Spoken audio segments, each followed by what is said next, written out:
Oh, okay, I got them. Getting a notification now, Brother Juan. Yes, sir.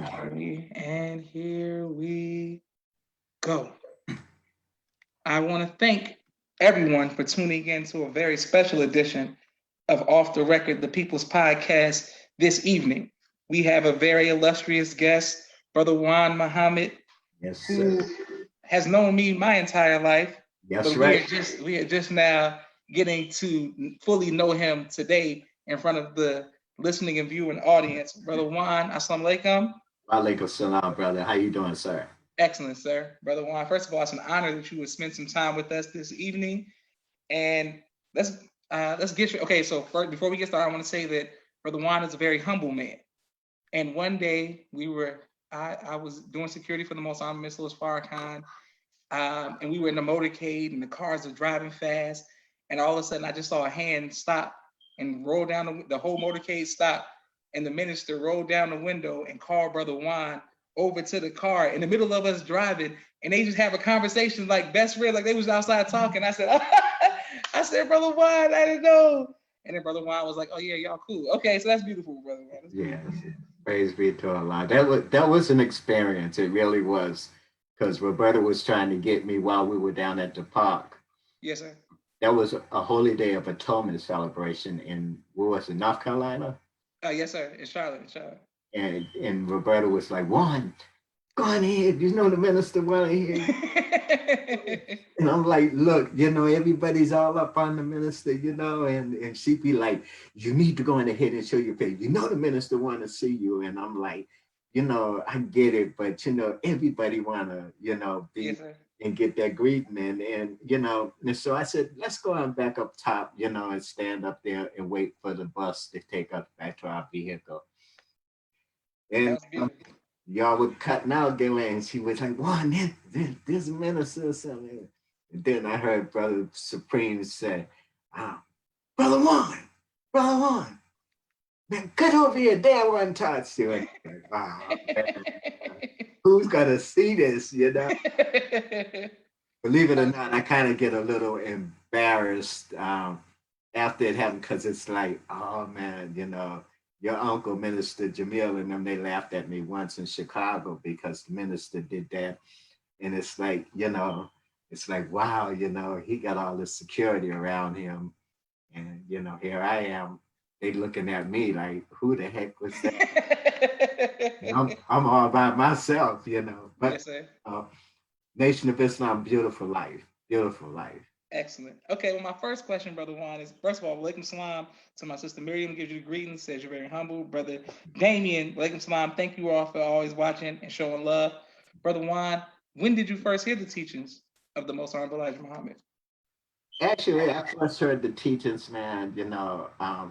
My brother and I, we were able to run the streets of Boston, and we were up on Blue Hill Ave and everything, and the Muslims were having a program, and it was kind of like one of those out in the street programs, and that was during the time that Minister Malcolm was even around.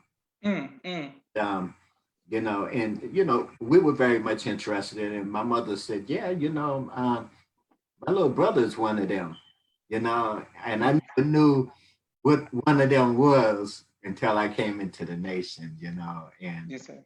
realized that, oh man, here we are. But before we go any further, I want my sister to know that she has a beautiful book. The childhood book that she printed out, man, it's really, really excellent. And for Praise the Lord. who have children, they need to get with her to, really get a copy. We should all have copies of that because it's a nice, clear explanation for children and stuff.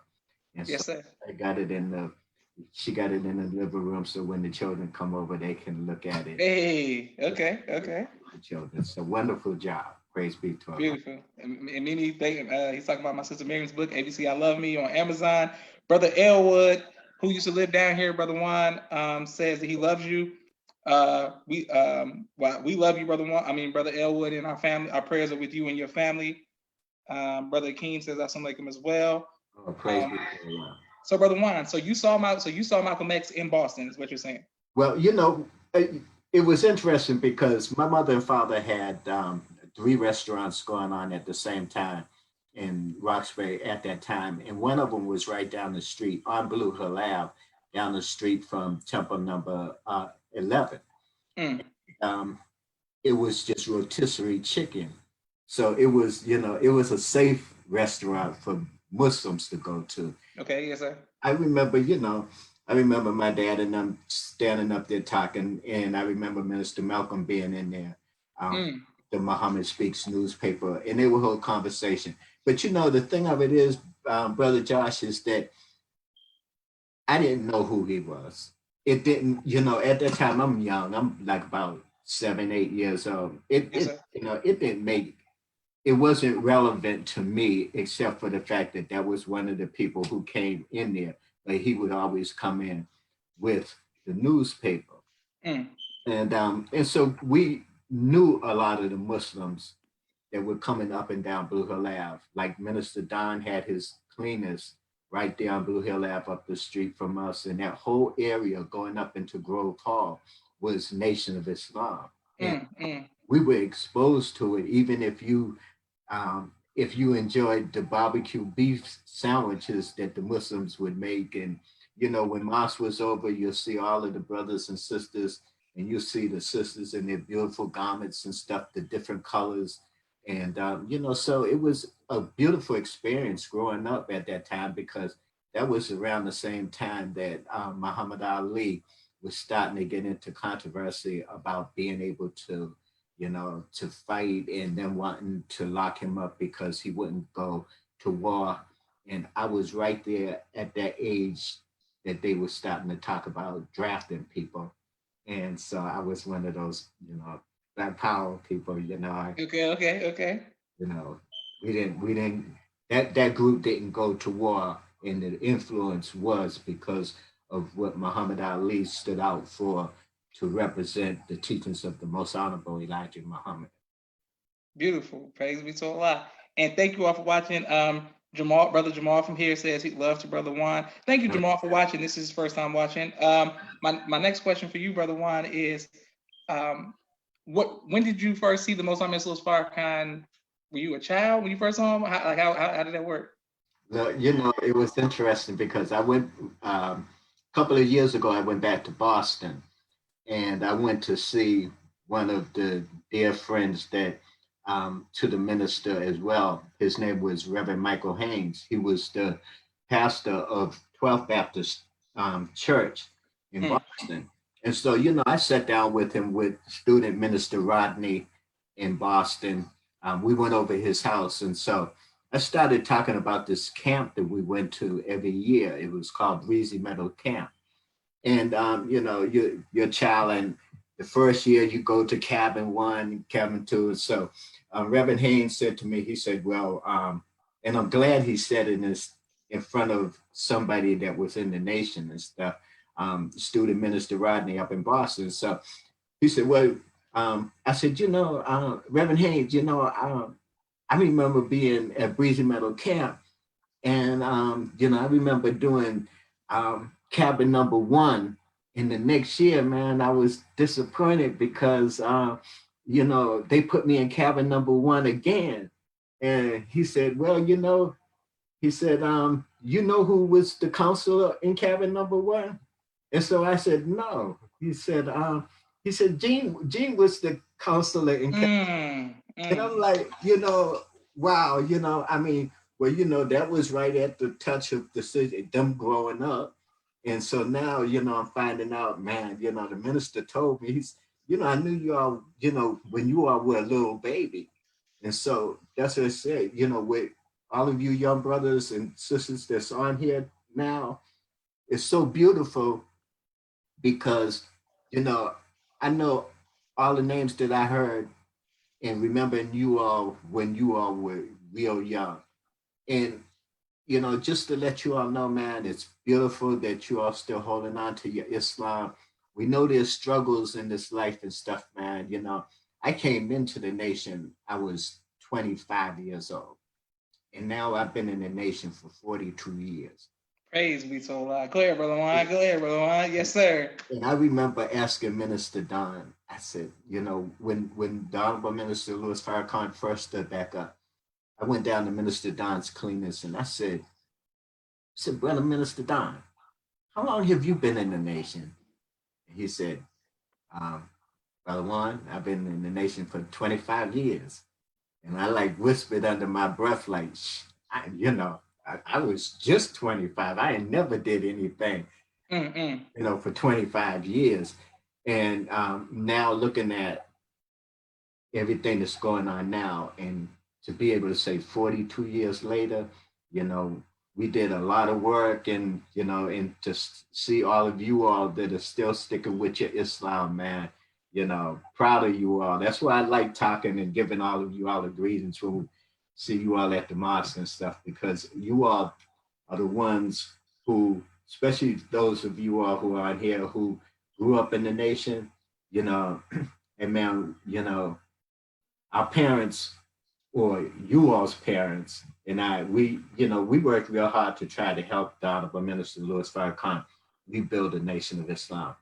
And you all, you all had like most of you all had both your mothers and your fathers were all really entrenched in the rebuilding of the Nation of Islam. So for what we didn't give you all, we apologize. It's all good, brother Juan. It's all good. We be in this city and then find out the Honorable Minister Louis Farrakhan's going to be here. But one thing I used to always say, man, I was always encouraged by the believers at that time in Washington, D.C., and, you know, just how they would handle stuff, because we would get the minister from Boston to New York, go down to Philadelphia. And we were so happy when we were able to turn the minister over into the hands of the believers in Washington, because that man, we can go back home and, and know that everything's all right, because that's just the way that we had to work at that time to make sure that we would help building this nation. And you all are the ones who didn't have the opportunity to just have their parents around every single day, because somebody was gone somewhere to help the Honorable Minister Louis Farrakhan. So Big fact. And praise be to Allah. And thank you, Brother Juan. And I have to thank Jelani and your twins and your grandchildren, of course, with Roberta, all of your family for their sacrifice as well.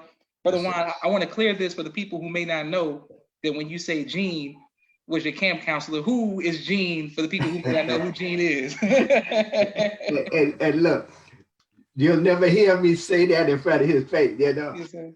Um, Gene is the Honorable Minister Louis Farrakhan. Oh, And that's good. it was so interesting because um, when I was in the fourth grade, that's when they had the whole situation with the comment that Minister Malcolm made about John Kennedy getting assassinated. I remember that day in school, when everybody got the word that John Kennedy was just assassinated, man. And, um, we went through that, and understanding why the Honorable Elijah Muhammad wanted the ministers not to make any statements regarding that, because Boston is I mean, Catholicism Yes, ruled sir. in Boston. I, Mm. I mean, you went to public school, but you were going to eat fish on Friday. That was Mm. a custom under Catholicism. Yes, sir. Not only did you have that, but you also had where you had the Roman Catholics, okay? And Mm. Kennedy's, they weren't just under the, this Pope, they were under the the the hierarchy of the Catholic Church. Catholic. That's what their family was for, And we knew that, and we knew the temperament of Boston at that time. But the biggest blessing was for us is that most of the people in Roxbury, where all the black people were, black people from the South and the black people from the islands and stuff, in Roxbury, um, we grew up with a reputation with the Honorable Minister Louis Farrakhan, with all of my with Mother Khadija, Mm, you know, and it was interesting because my father and his brother, who went to school with the minister and became a professional boxer, mm, they were questioned by the FBI. mm, mm, mm. Minister stood back up and they were trying to get information on him. And it was like, to me, um, it was like, man, I know they're not going to ask my dad this question. Mm, But mm, mm. those Bostonians, they love the minister. And it's like, you know, don't come ask me no damn questions about Farrakhan like that, man. You Allahu Akbar. know, you want me, what the hell? You know, like my dad was hot tempered, man. And he used to be a gang leader. Mm, mm. One of those real back in the day gang. Yeah, yeah, yeah, yeah. Yes, sir. My dad wasn't just in the gang. My dad was the gang leader. Yes, sir. Yes, sir. Like, oh man, you know, and but you know, and so with the police or anybody, it's like, who the hell are you coming to ask me about? You know, you better get out of here. You know, Yes, so sir. realize very quickly that Minister and Mother Khadija made a name for themselves in their community. And it was a community name that was respected. You know, nobody, you know, you didn't go there, you know, you didn't cross lines with people like that. And Minister and Mother Khadija, we look at them now because we've seen where they have grown. But the truth of it is they have always been this type of people, Mm, mm. and a loving people, a caring people, concerned about their neighbors. And, you know, they were wide open like that. And that's where, you know, I got to learn a lot of the stuff that I did. Is I listened to the minister and I, you know, get little hints of things, man. And we got to hear and we got to obey. Praise be to Allah. Beautiful. Okay, Brother Juan, and thank you all for watching. I'm coming to your comments. Brother Juan, when you speak, can you please tell us who your father's name and your mother's name? Yeah, my father's name is formerly Reverend S.T. Byers, Stanley T. Byers of Bear Street Baptist Church in Dallas, Texas. But he grew up in Roxbury. He fought in World War II. He did 2 tours in World War II. Praise be to Allah. He fought in World War One. Who was a Buffalo soldier. That's my dad, Reverend Stanley Byers, and his brothers were real strong. I think you can relate. One of my uncles was a very, very well-known firefighter in the city of Cambridge, Massachusetts. Mm. And they named the street after him. Allahu Akbar. Other one, he was a professional boxer. His name was Walter Byers. Um, Mm. and he became a professional boxer out of the Marine Corps. And after that, he became the first Black boxing commissioner in the state of Massachusetts. On my mother's side, my mother and her 3 sisters, they all grew up, same age group and everything. My mother was a little older and father was a little older than the minister and Mother Khadija. So that was like to him, his big sister. Mm, mm, mm. And so my mother told me when I was ready to come back to Boston, I was in Savannah, Georgia in 1977. And I was out in front of they had just changed it to the Masjid Mm, mm. in the Belalian newspaper. And I was standing out front of it and I was reading the newspaper. And Minister Farrakhan was having a meeting in Washington, D.C. with the imam, and they were pleading for him to return to the nation.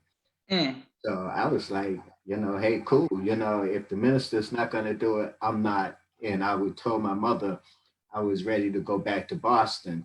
And what was so ironic about the name Gene is that I never knew that Minister Farrakhan was Gene Walcott.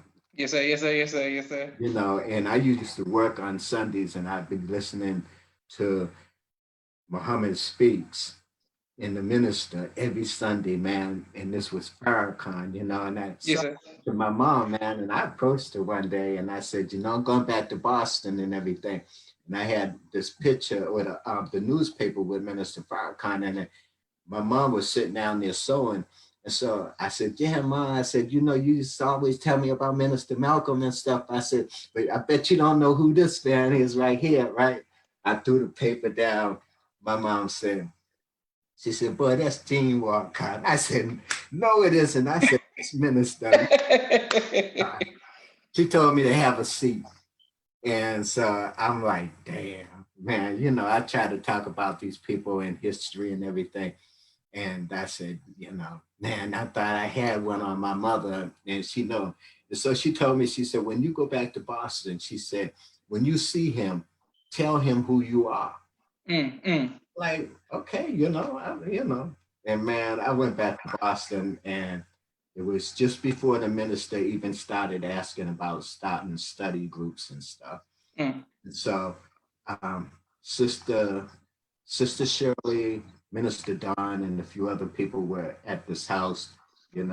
At that time, there was only like probably about maybe 10 of us around.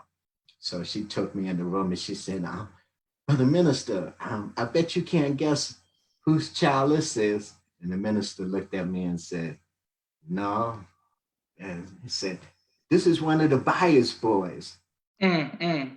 And man, I felt sorry for everybody else after that, man. The minister and we were in the room for like 2 hours, man. I went on my call my mother. I said, Mom, you told me to tell the minister who I am. I said, man, he done told me about everything that I know, Mm. you know. Mm. And I was so honored, man. Praise I be to Allah. really honored, and proud of being a follower of his under the teachings of the Honorable Elijah Muhammad.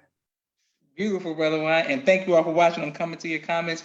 Brother Juan, could you tell us what did it feel like for you to see your father has a restaurant and you see Blue Hill Avenue? I know the name based off there's a movie called Blue Hill Avenue Right. that I saw of Boston, some gangster stuff. So I was like, okay, so I get it. I get the reference point of Blue Hill Avenue.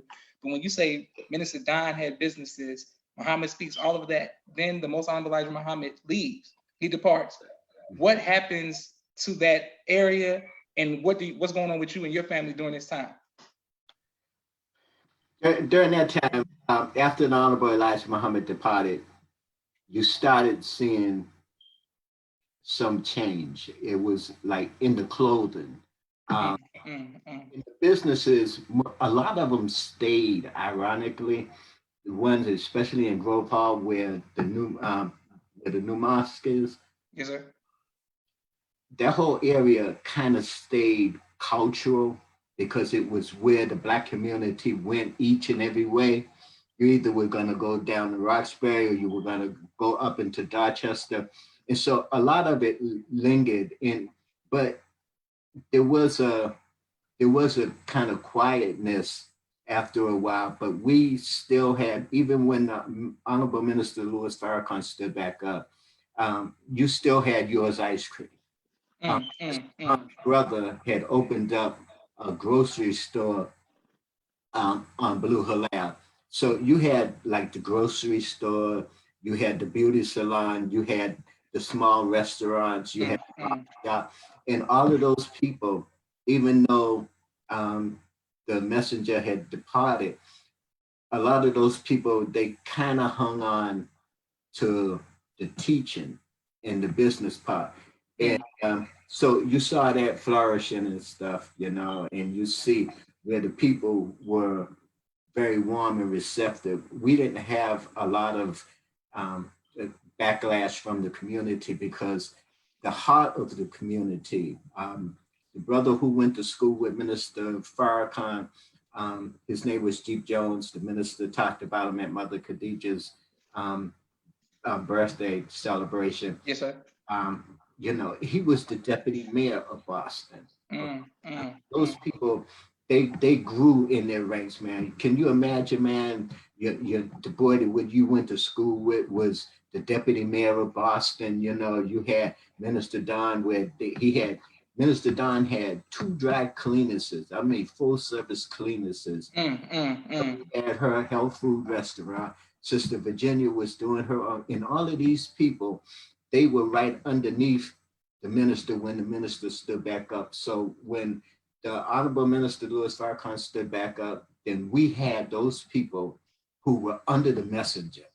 And so I was like probably one of the ones who really never registered in the first or anything. And Yes, sir. I had the great admiration. And here you had these people, and everybody who talked, they talked about what the Honorable Elijah Muhammad taught.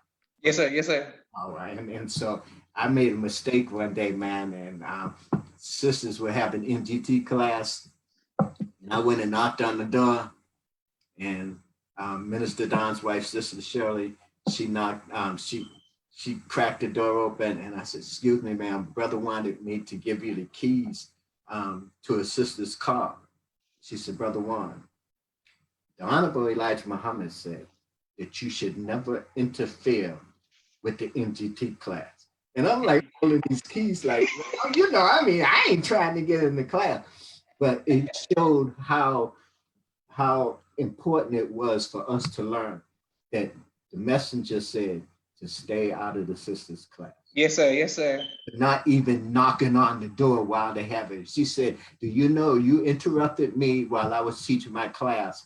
And if I missed something, there's a chastisement that could," and I'm like, "Oh, all of that, Praise be to Allah, man, that, we've got through that part, man, and we're working on our nation." Beautiful. And thank you again, Brother Juan, for your transparency. And thank you for the comments, Dr. Henry Carter sends the greetings. Brother Deshaun, thank you, Brother Deshaun. I'm reaching out to you very soon as well. My sister says thank you and your family. Beautiful testimony. Sister Kai says, all praises to Allah. And your father was a gangster. Sister Sajida Bay, Walaikum Salam. Brother Darrell Ali, he says it's Sister Patricia's son, sends the greetings. Didn't know all of this. Naima sends a greeting, and Sister Kai and Naima are laughing. Okay, beautiful. My next question for you is, can you put us back, the Most High Minister Louis Farrakhan standing back up, the nation fell, the minister standing and everything back up. You're in Boston. Who do you recite to? What's the environment? Who's the laborers? Help us put us on. When the minister first stood back up, tell you the truth, we weren't even writing letters. The form for, I was one of the only ones that at that time had to write a letter, and everybody else had to write their form to be accepted back. And that was almost like 2 years because somehow I made it into the Rebirth of the Nation tape. Okay, everyone. And but we had been meeting like a good 2 years before that right there. But the minister had believers on this side that we didn't know about. We were on one side. My captain at the time, his name was Brother Walter. His wife, they opened up their house when the minister stood back up. They first had a small study group with a couple of brothers who were in the nation, and they knew each other.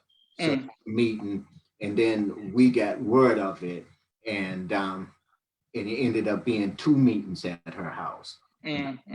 Finished, we would go through all of the books, Message to a Black Man, and go through all of the books and reading it and discussing the teachings. And the minister, he would just come on in and and talk to us and everything, and and answer some of the questions and tell us what we're going to have to do to get the nation back up. And everything that you hear the Honorable Minister Louis Farrakhan talking about in the rebuilding and everything, you know what, brother, I'm gonna tell you, family, the Honorable Minister Louis Farrakhan has not done not one thing that when he put his word out there to do it, like the Final Call newspaper and stuff. Yes, sir. When he came and asked us, and when I hear him speaking about it, when he said that, he was gonna put his house up, get a second mortgage and everything. And, we're sitting in the little house in Boston, and just like 5 or 6 of us. And he's saying, if I do this and put my house up, would you all support me? And we like, yes, sir. Yes, sir. And we are, man. Then the first final call comes out, and we get on the street, and the people were like, "Wow, we are in." You had a little bit of controversy, and we would go down to New Jersey and into New York and everything. But on Sunday, early Sunday morning, I would get out on Blue Hill Ave, and there was this one corner because I knew all of the people who were going to be going to church and stuff, and I have the Final Call newspaper. Yes, sir.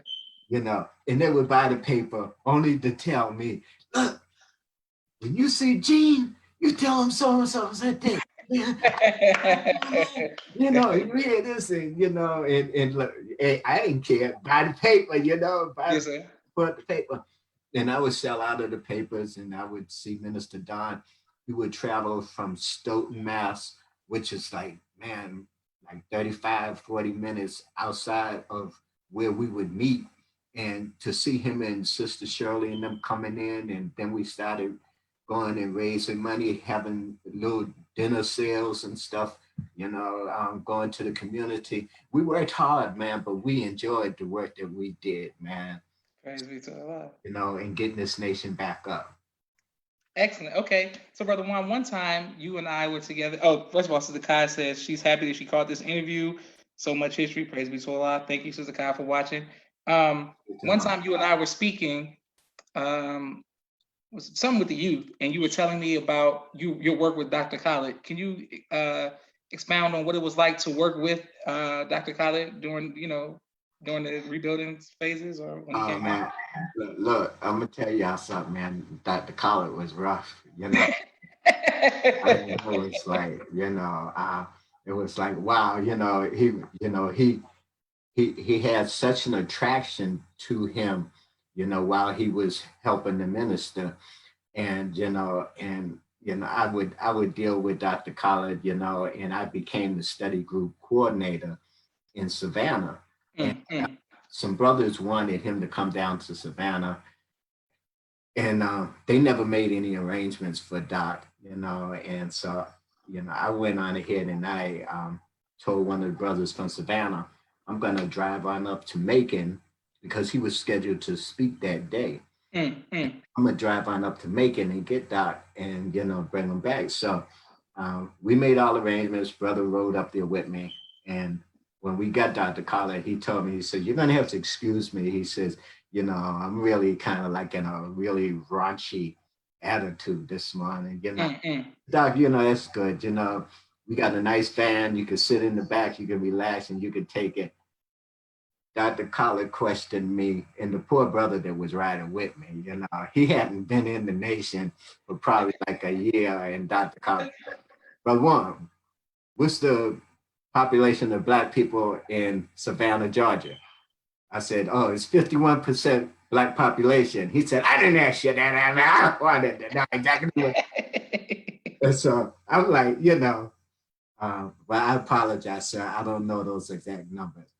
Dr. Khalid drilled me from Macon, Georgia, back down to Savannah. Man, I was like, oh, man, brother out of this car, he won't have to.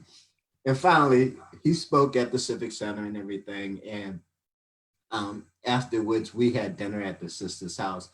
And man, look, I'm gonna tell you, man. And if Khalid was around now, I would tell, man, I was so infuriated when he had me exhausted through the drill and the check procedure and everything. And I was like waiting for this night to be over. And they had dinner, and Khalid told me, come on over here, Brother Juan, sit right next to me on this side. The sisters came down from Atlanta to Savannah to do security. Lucille, and she brought this other sister. Y'all might know her name is Roberta Muhammad. Hey, it's Roberta, this is Lucille. Okay, yes, sir. And so, after that whole day and me looking at it, and I'm like, man, I'll be glad when this is over and stuff. Khalid says to Roberta, Sister Roberta, you married? She says, no, Khalid. I know this good brother that lives on Hilton Head right now that could. And I'm like, man, if you knew how I feel and you're going to call me a good brother. But anyway, that's how Roberta and I ended up hooking up, Wow. We used my house to help raise money for Mas Mariam. Khalid used to come over, be in backyard. Had this real nice backyard, playing volleyball and everything. So really got to know him really, really good. And unfortunately, some other things came up that he had to deal with. It caused some challenges. Love our brother, love Yes, the work that he did. A lot of people don't know, but it was exactly 2 weeks before he departed. He was going through the airport and he ran into my oldest brother. And my brother called me and said, hey, Brother Juan, you never believe, man, I got Khalid right here. And Khalid told me, he said, brother, a lot has gone on. And when I get back to Atlanta, he said, I really, really want to talk to you. And so we talked, and he was like, we wanted to really talk to somebody because he was trying to come back home as well, and he had his situation. So may Allah be pleased with him for the hard work he did while he was helping Honorable Minister Min Farrakhan. Praise be to Allah, bro. Why you giving some good history, some great history? My sister Naima says beautiful. Brother Avery says our living legend, and my sister Miriam says, "Wow, Dr. Khalid hooked you and your wife up. Something good came out of that rough road trip." Praise be to Allah. Right. Yeah. Something came out of it because it was funny. I apologize to the brothers and stuff, but Roberta talking about Khalid said, "Yeah, I know that's good, brother." On Hilton Head. And Roberta was like, get out of here, Khalid. We're just friends. I was like, shoot, I don't need friends. Okay, let's go on. Let's go on. I don't need no friends. I need a wife. That's right, Brother Juan. That's right, Brother Juan. We did. I ended up, Sister Zahira was the regional captain at the time. And man, I don't know. I was just so excited or something. I forgot about Brother Sadiq. I forgot about all the officers, all the brothers. Minister Van was the minister then. It's like, shoot, Brother Sadiq, Minister Van, Brother Robert, all of those back then were known as the Ohio players. And they were all from Youngstown. Okay. And Roberta's from Youngstown. Okay. They ain't gonna block me. I went cause of here. Yes, sir. I went through the system, but praise be to Allah. And excellent. How was it working? Speaking of Minister Van, inshallah, I'll be interviewing him soon. What was it like working with Minister Van and Captain Sadiq and Sister Captain Zuhair? I was kind of like halfway in the middle of that because even though I had moved back to Hilton Head, we were doing Savannah, or I was doing Savannah. Okay, we started the study group in Savannah, and so I would drive from Hilton Head, South Carolina, over to Savannah, and everybody was good with it. Minister Van's a wonderful person as far as getting along with. They were doing businesses and stuff in Atlanta, and I was trying to help Savannah get up, and driving 45 minutes, on Monday night, on Wednesday night, on Friday night, and then when Roberta and I got married, we did Saturday morning, and then I was telling your dad, when he was spring captain, they decided to have Saturday morning meetings before the sisters class. So we all had to be on the phone together in Savannah. So that meant that I had to get over to Savannah a little earlier before MGT class, stay there, and then get back there on Sunday. And so you all know how it is, you know, when they would go to the meeting, all the children were packed up and getting ready. You know, some of you had your breakfast, your lunch, or some in the car, and you better eat it before you get there. You know, Yes, sir. did all of that, and you know, it by Allah's grace, you know, there's a study group hasn't gotten to a mosque yet, but it's still doing something in Savannah.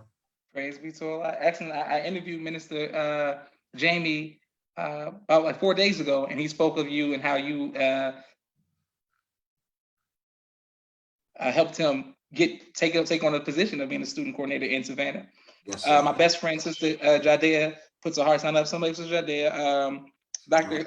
And Mr. Dr. Carter says that was the golden age. And Brother Joseph Muhammad says, Assalamu alaikum fam. Alaikum salam, Brother Joseph.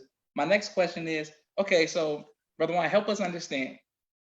Because I always ask the question, when did you see the minister to go from seeing him from an activist or a speaker to maybe a divinely guided man? Now, for someone who he's known you your whole life, or since you were 7 years old, and you watched him when you thought he was Gene Walcott and all of that kind of stuff, how did you go to see when and how did you come to see the minister as a divinely guided man? When the minister stood back up, finally he came to Boston, and somebody asked a question. There was a meeting at one of the at this lady's school. Her name was Miss Elma Lewis, and the minister came back, and he asked how many people would be interested. You know, somebody said, "Well, how can we get this back up and everything?" And you know, man, I'm gonna tell you, I was running around with the Black Panther Party, the Republic of New Africa, Kwame Ture, and I was a cadre in All African People's Revolutionary Party. Okay, Brother Juan, okay. Yeah. Oh man, you know, shoot, Black Power, man. You know, mess with me, man. I had my red and black, you know, patches and stuff. Yes, sir. Okay. And this super big afro, man. And, yes, sir. And then one day, Kwame Ture came to Boston to speak at the John F. Kennedy Library. Somebody asked him a question about religion. And he was like, ain't got one of them, you know, as far as like believing in God and stuff. And I was, you know, well, you know, wait a minute, you know, like, I mean, I wasn't all up in no church or nothing, but as far as finding myself as a non-believer in God, you know, it wasn't. And it just so happened that stuff was starting to go off in Iran, and what's really, really important for us to understand that when Ayatollah Khomeini was taking power back in Iran. Yes, sir. Yes, sir. And that the Honorable Minister Min Farrakhan was starting to rebuild the Nation of Islam. That's right. That's right. And so when you go and you deal with the spirit of the Iranians, and then you know what we were trying to do here, you know, it was starting to make a connection. That's right. What happened is that I was assistant director of financial aid at a community college in Boston. And what happened was, as soon as they put the sanctions on Iran, the students from Iran, they were going to Harvard, they were going to MIT, they were going to all of the Northeastern University, all of the top schools in Boston. But as soon as they put the sanctions on them, they couldn't get that big money back. And the only way that they could stay in the United States is to be enrolled in a school. And the community college, it was like, you know, it was like paying $10 to go to school for a semester, opposed to where they were going to Harvard and stuff and MIT. So they, a lot of them came and enrolled in the school. Okay. So I got to meet a lot of them, and one of them was walking by me in the hallway once reading Message to a Black Man. So how do you think, what you think about that book? And it was like, and so I said, you know what? I said, Minister Farrakhan's going to be coming to Boston in 2 weeks. Why don't you all come with me? You know, because they were catching hell, you know. Yes, sir. Yes, sir. Everybody was attacking them, man, you know, being over here. And so like 20 of them went with me. to hear the minister speak that time at the school, Elma Lewis School. And so, man, when they did that, man, after that right there, I knew that I was making contact with somebody who had God in him because afterwards, man, all of those Iranians, when we got out of there, man, they were like, "Oh, thank you, brother. Thank you, brother, man." Oh, wow. And the brothers, they all greeted me, man. And it was the first time that I have ever gotten a greeting with somebody, because they have beds and everything. Yes, sir. Yes, sir. Yes, sir. And then dude grabbed me and kissed me on both sides of my mouth and stuff. And I'm like, damn, okay, this is cool, but my aunt teased me. She said, "Boy, you going ahead and you hang out with them, they're gonna take your, back to Iran with that." Yes, But, sir. the minister had always wanted to know who that group was and stuff. And every time I see him going over to Iran now, man, I was like, man, I want to go next time. But I told him to tell him that. Yes, sir. Praise be to Allah. And thank you for your transparency. Thank you all for watching. Brother Juan, I have a quick commercial break because I have to give the shout out to all of the sponsors who sponsored the People's Podcast. J Imagination on Cash App. Thank you all. Our brother from Supreme Men's Clothing in St. Louis, Missouri, 10835 West Florissant Avenue. My mom's gonna be happy I pronounced that right. Florissant Avenue, 63136. The phone number is 314-528-555. Designersofcomposure.com, Khalid's Boutique on Instagram, and Sister Tia Vinos Muhammad has flashcards called Raising Black Millionaires that deal with economics and economic empowerment with the blueprint of how to teach children financial literacy. Thank you very much, all of you. Also, my brother Rashad and his partner Jamal, Street Premiere video production. They have a drone. They're working on some filming, some editing. They got a lot of projects coming up. So I thank them for their support. My sister Miriam's children's book, ABC I Love Me, a coloring book as well. It is on Amazon. Make sure you all get that. My second book is called Cleopatra with the K. It is on Amazon. I thank you all who supported that. Brother Juan got my first book, No Father, No Excuse. Thank you for that, Brother Juan. And also my father's book, A Soldier in the Movement of Christ, AbdulSharifMuhammad.com. Thank you all for your support. Sister Jadea says she loves this international perspective. Our teachings are right and exact. Brother Durst says thank you for another interesting and good interview. Thank you, Brother Durst, for showing love. Okay, now, Brother Juan. Yes, sir. Now, from Boston. You in Roxbury, you in Blue Hill Avenue, right? Then you come to Savannah in the South. During all of this time, and you were a student coordinator, so you're teaching in the South, in the Confederacy. Was there ever a time that you faced fear or death threats or feared for your life? And if so, how did you overcome that fear? I'll tell you, like it's interesting because my father is from Boston and my mother's from, her people from Hilton Head Island, South Carolina.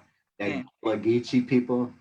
And they got along real good. The Gullah Geechee people got along real good with the people from the islands in Boston.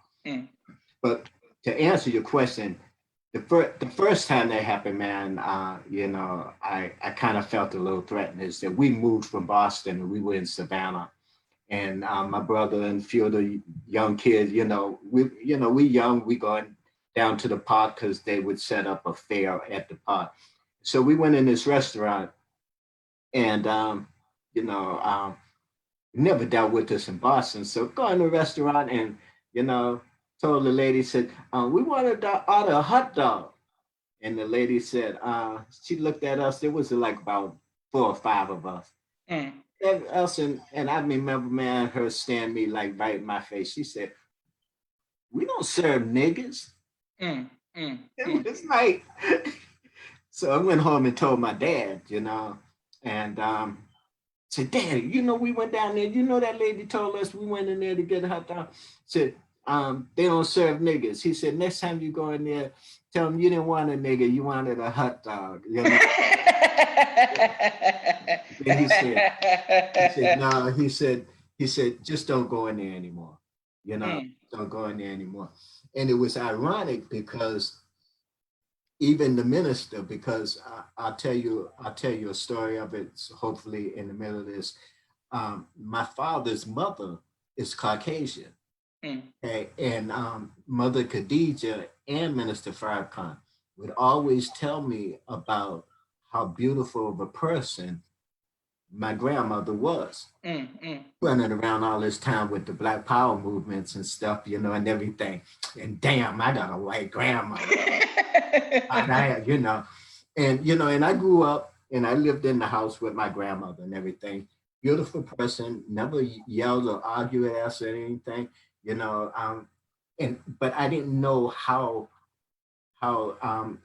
involved she was with the Black community. So I sit down and I talk to either the minister or Mother Khadija, or if I talk to one of them, they tell me some of the things that my grandmother would do in the Black community that other people couldn't do it. She was a student at MIT, Massachusetts Institute of Technology. Yes, She sir. from a family.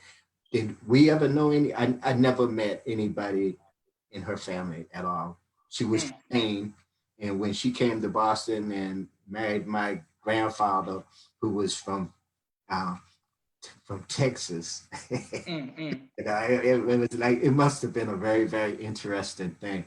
But my Minister Farrakhan told me one of the things that he wanted my father and my uncles to always know that um, you know he loved my grandmother. And, and the teachings of the Honorable Elijah Muhammad never took him away from his love towards her. He understood the teachings of the Honorable Elijah Muhammad, and, the first thing people pop off with, man, when we're talking about stuff is one of the things that's going to come up. Man, why'd y'all kill Malcolm, man? Or, no, man, y'all call the white man the devil.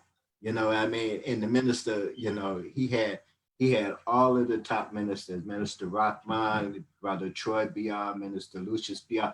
He had all of them around the table once, man, and he was telling them about my grandmother and stuff. And I'm like, and I'm still hearing stuff about people. So now I go back and I do a lot more research about these people because of the fact that the minister has put in us a better spirit. No, we don't run around.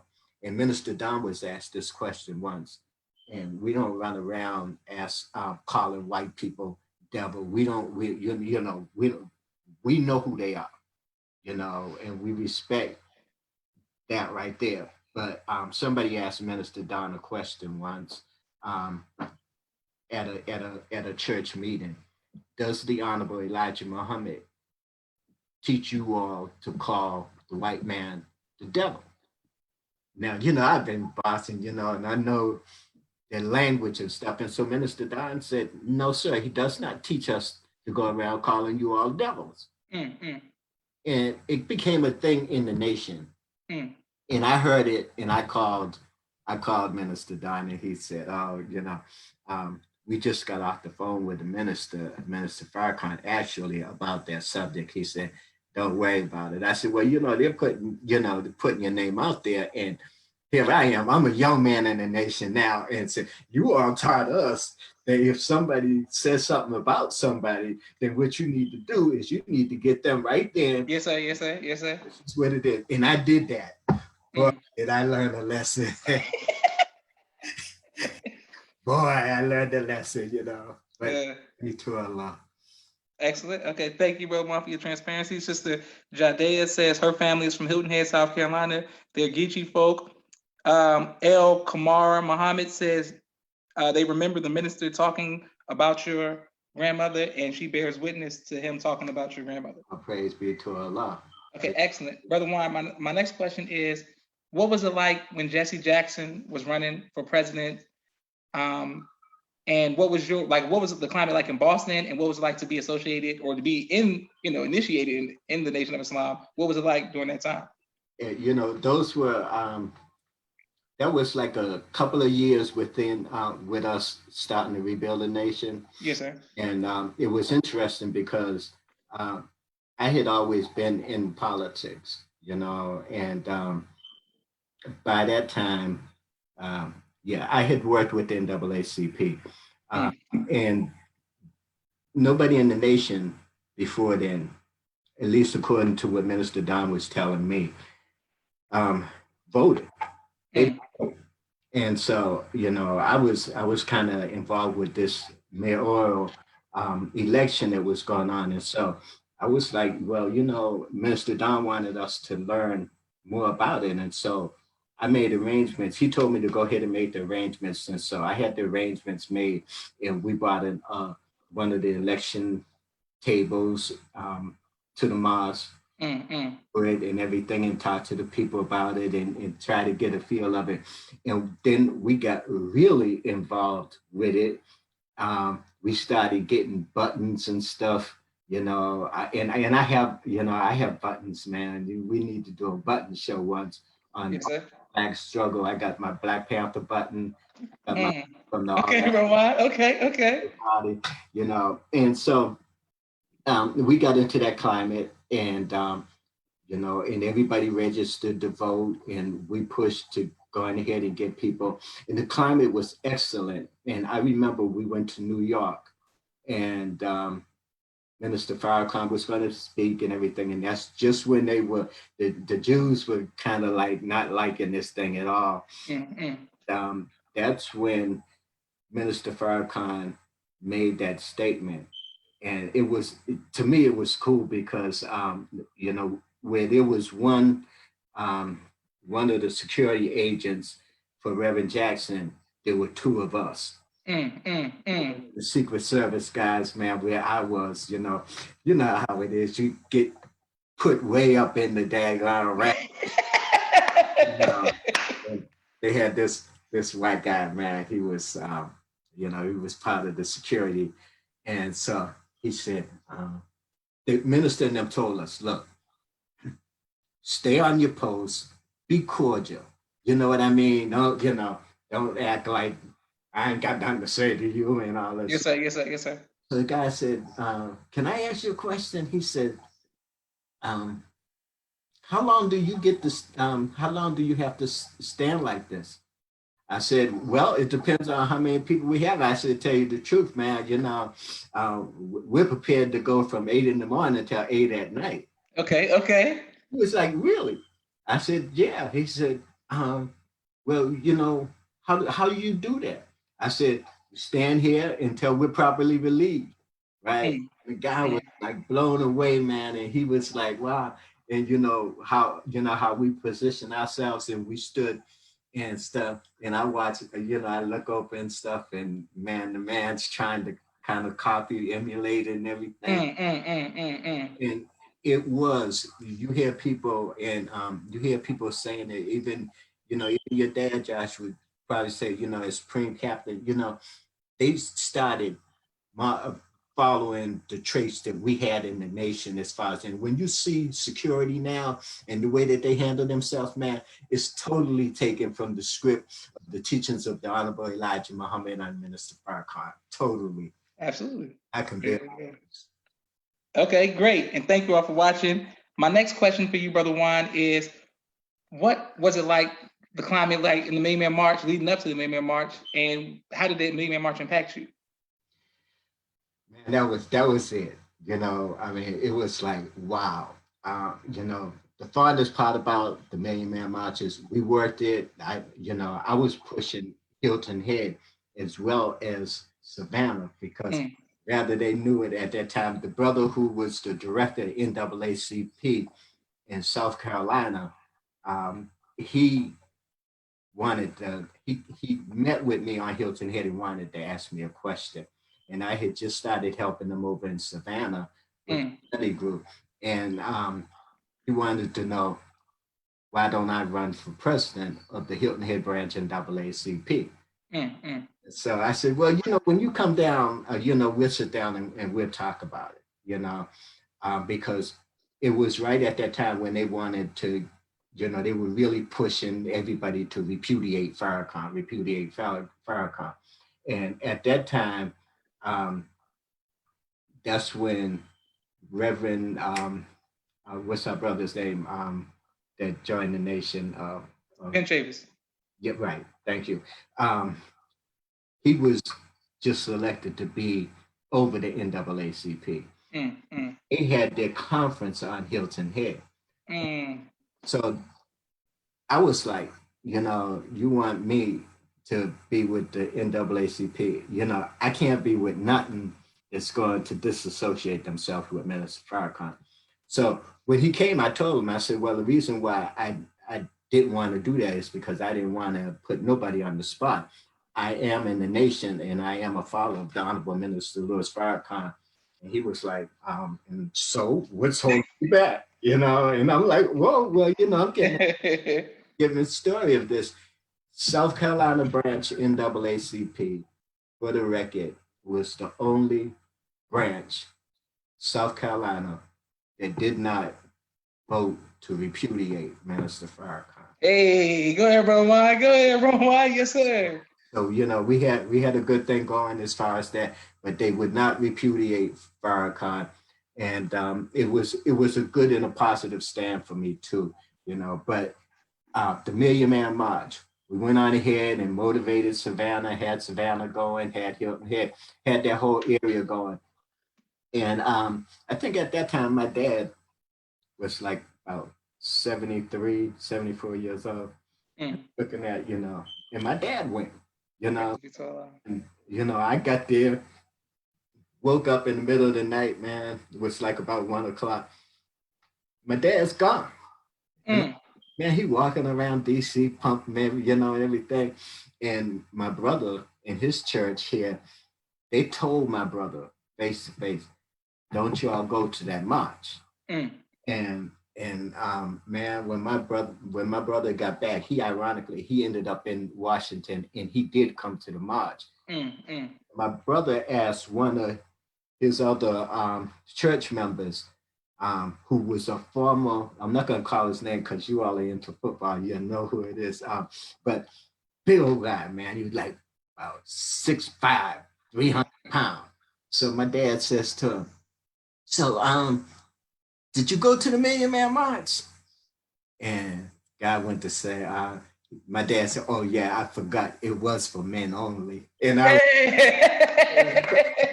hey, you didn't tell that big boy that, did you? They say it was for men only.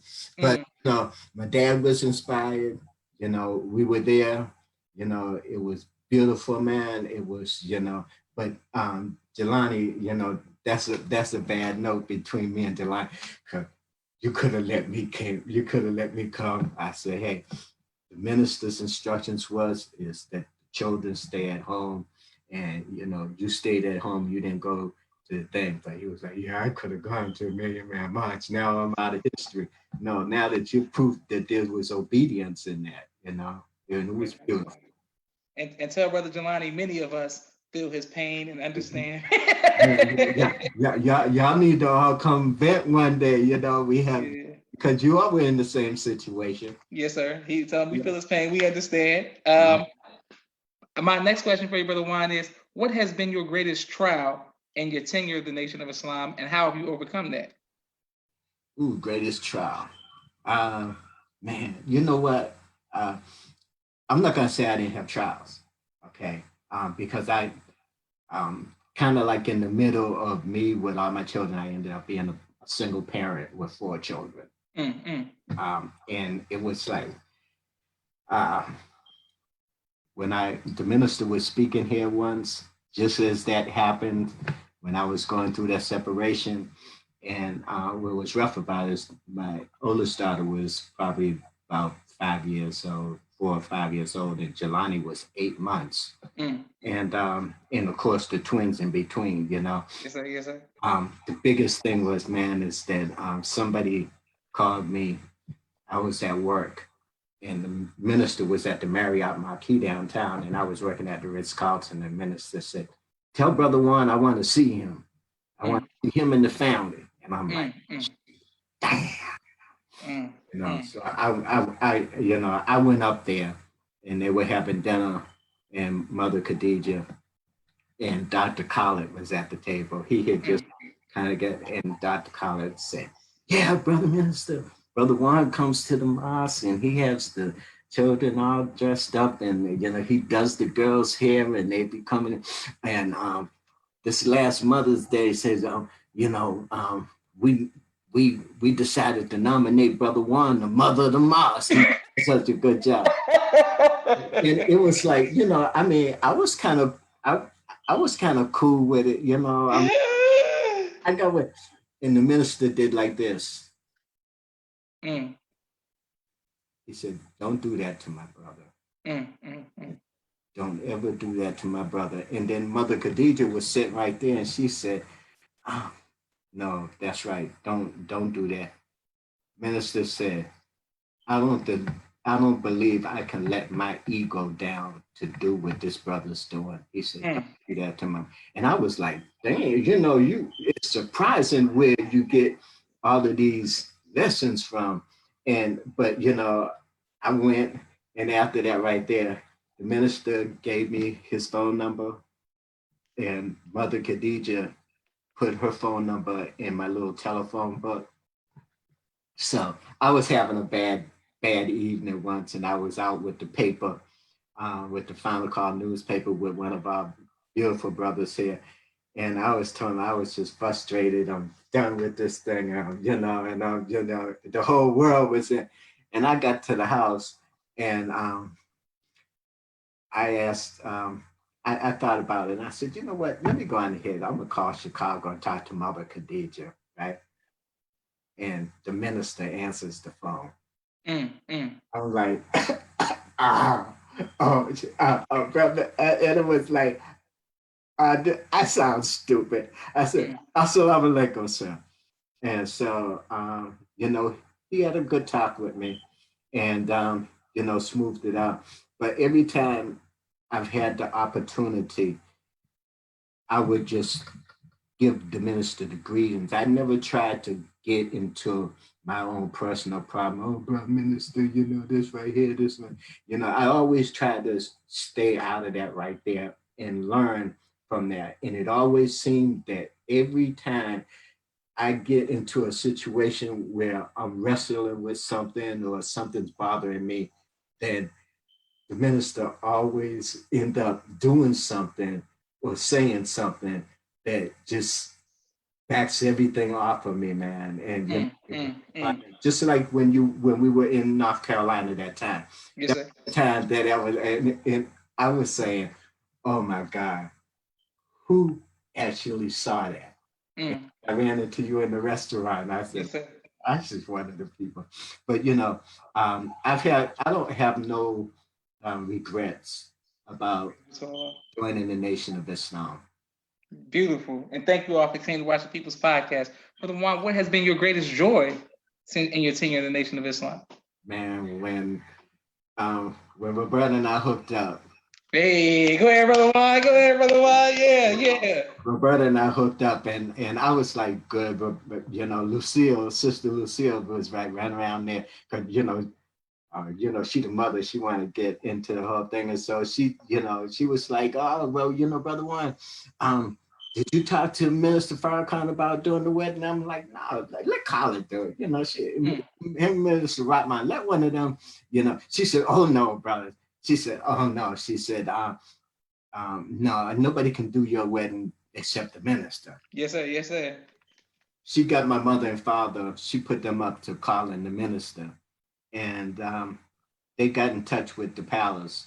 And the minister was on his first tour overseas. And when I got a call one night from my dad, and he said, Dad, Brother Juan, he said, because my whole family called me Brother Juan. And he Okay, bro. Okay. said, Brother Juan, said, you never, he called me 11 o'clock at night with Lucille on the other end of the line. Mm. Said, you'll never guess who I talked to.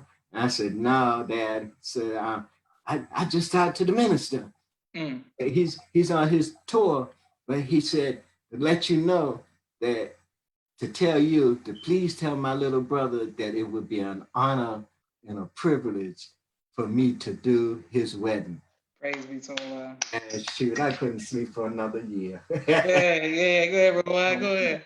But he did it, you know, he was of his word. We went to Chicago, got married at Mosque Marion, and, you know, we've had our trials and little tribulations, man, but you know, none of them have been really nation related where, you know, hey man, because I ain't doing nothing that I can help to to have my name go across the table or Farrakhan. Yes, He, sir. he might miss a Joe, he might miss another name, but Juan, you mean to tell me? Nah, man, no. I wouldn't want to embarrass myself, my family, my entire family. You Yes, know sir. what I mean? I wouldn't want to embarrass it because they all got love for him, man. And ain't no way in the world him or Mother Khadija would hear my name go across that table as doing something against our nation. Praise be to Allah. Excellent. Sister Kai says, "Praise be to Allah." So true. The minister is always on time with his messages. Brother Juan, my next question for you is, what advice would you give to future fathers?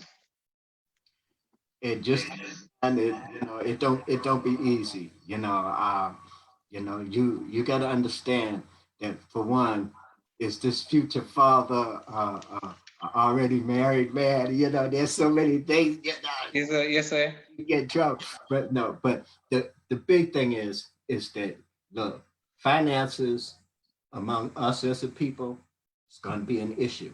Yes, sir. They're going to be just those times. It's just that we all have to learn and try to teach you all that you got to breathe that one in. My mom and dad had 10 children. Okay, how they did it, wow. But you look back on it, we never did without in that sense. And we're taught in the nation is that you're not gonna let your child do without. You just gotta know that you don't give up on it, man. You take care of that responsibility and you make sure that you handle your business. And in years to come, you'll be able to look back on that as if what people are calling experience and stuff now. And the reality of it is that you're going to do what you have to do. And it's not all dependent on how much money you have in the bank or don't have in the bank. Because I remember one time, man, I just had $50 to my name for the next 2 weeks, and somebody needed money real bad, and I lent it to him, man. And ain't nobody died, ain't nobody lost nothing, Go ahead, brother Juan. Go you ahead. know, I'm good, so you just gotta hang in there. Beautiful. What advice would you give to future husbands, brother Juan? The future husbands, Yes, sir. be patient with our women, man. They're nothing better than a black woman, boy, but they got expectations, man. And Yes, they do. Yes, they do. and there's nothing wrong with the expectation. It's how we interpret it and handle the expectation.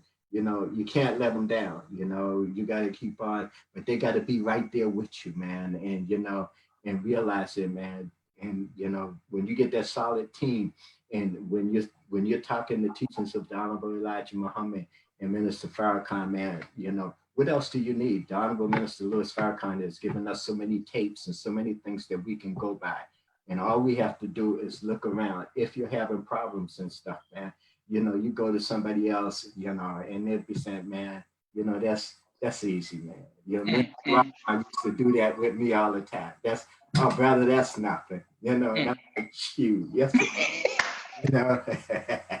you know, but we make it, we make it. Okay. Beautiful. Okay. My next question is, how has being a grandfather changed you?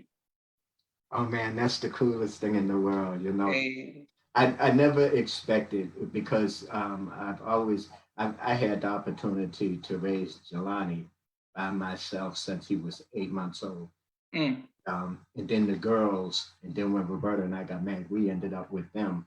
mm, Time I would have them like every other weekend or all summer long and everything. But the thing of it is that I never expected because of course Jelani's just finishing all his school stuff, man. 8, 9 years in college. yes, sir. Hey, I understand. Man, I But understand. I anyway, understand. so he hadn't, but the girls, and all of a sudden, all of them started having children. Now here we are, um, with my daughters alone. I have 10 grandchildren, and Roberta's son has one. And so, we run around here claiming 11 grandchildren. Praise be to Allah. And man, I learned one thing: if you don't learn anything else with grandchildren, be consistent. You know, Mm. so I got birthdays in every month, man. And at first, I was trying to dish out a little here, dish out a little here, and stuff. Man, look, $20 on your birthday, Yeah. Yes, sir. Yes, twenty sir. dollars, and that's it. But the love and the respect, my poor grandchildren, because if they even look like they're gonna sneeze around me, then my daughters are like in their throat, man, and it's like, come on, come on, and then I have to kind of like, I can pamper them a little, Yes, sir. Yes, sir. Yes, sir. and they do it, but they got honor and they got respect, and so I know where it comes from. It comes from what I've learned of the teachings and the consistency and stuff. And right now, unfortunately, they're all petrified because everybody's telling the young people that you can have the virus and this virus, you can give it to elderly people. That's absolutely right. Yeah, they're saying that, but I mean, damn, who old, really, Yeah. we sometimes stand around and we talk, fewer brothers at the mosque, and we're way older. I'm like 27 years older than what the minister was when he stood back up to rebuild the nation of Islam. Mm, mm. And and we looked at them at that time as being older.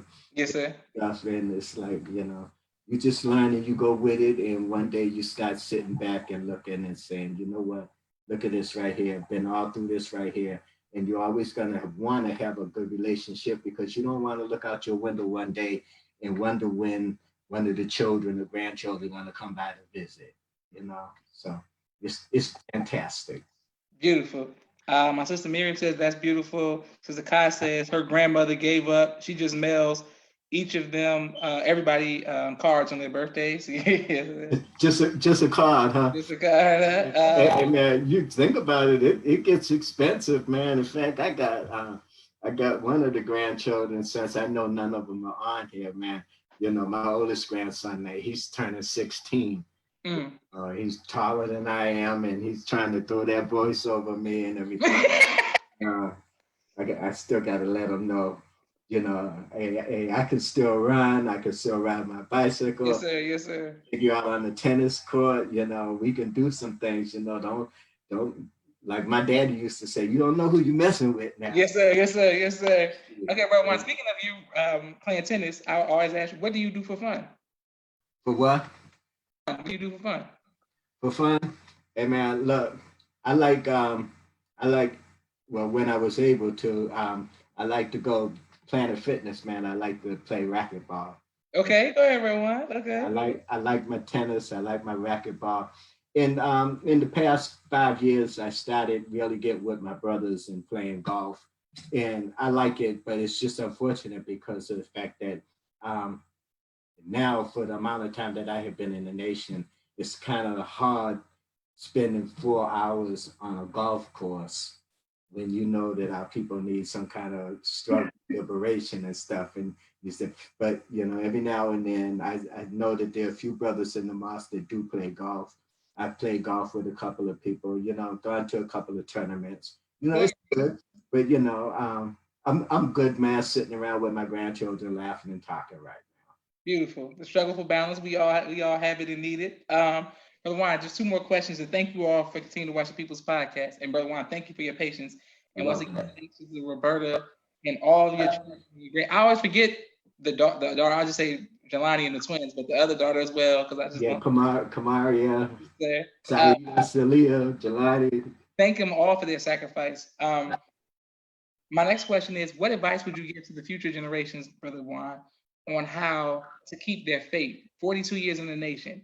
How can the young generation, be 10 toes down and hold on to Islam? What I would say to anyone, man, is that you got to know yourself. Okay, before you go anywhere, start evaluating yourself. See what you are. See what you're made of. watch how you believe in things that other people say that you are. A good example, just like the teacher in the school with Minister Malcolm, when Minister Malcolm told him what he wanted to be. Yes, sir. Yes, sir. We have people around us that it may not be intended, but you got to know at a young age what you really want to be and how you want to shape it, because soon as you say you want to be something, somebody's going to come and they're going to get in your way. Even, even with us in the nation, whether they realize it or not. See, it's good with me, man. Look, man, I'm going to tell you right now, there's nothing that nobody else can do for me. The Honorable Minister Louis Farrakhan had me standing in front of him with my wife saying my vows. Look, I'm good for the rest of my life. You know what I mean? I don't need to have to be jumping in front of people, And we were at a meeting once with the minister in Chicago. And a brother said, after we left out of the meeting, he said, damn, brother, what? Man, if the minister say all of that about me, man, I'd be running around here telling everybody, you know what? I don't get it like that. Mine is that as long as the minister never heard my name come up in a negative way towards him, I'm good with this whole thing. I'm proud of the relationship that he had with my grandparents on both sides, with my parents, their siblings on both sides. I don't know, what was that all about that Allah put that into place so that I would be where I am right now. Yes, sir. Yes, sir. But they talk about Farrakhan, but here I am. I'm in the heart of this thing with him. So, I'm good. Praise a lot. Okay, speaking of that, speaking of being good, Brother Juan, what do you want your legacy to be? You know what, man? I tell you, and I know all of you all say, I feel good when I see one of y'all come to the mosque, and when I see you all and we see each other, that I could have a smile on my face when I see you all, and make you all feel comfortable about where you are. You are at a challenging point right now. Y'all are out of high school. Now you gotta find these things that's gonna work for you.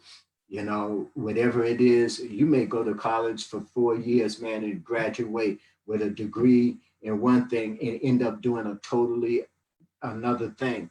But the thing of it is that, you all realize your value to yourself, and have that value and that love to yourself and your family and your relationship, man. And the minister said it in my wedding.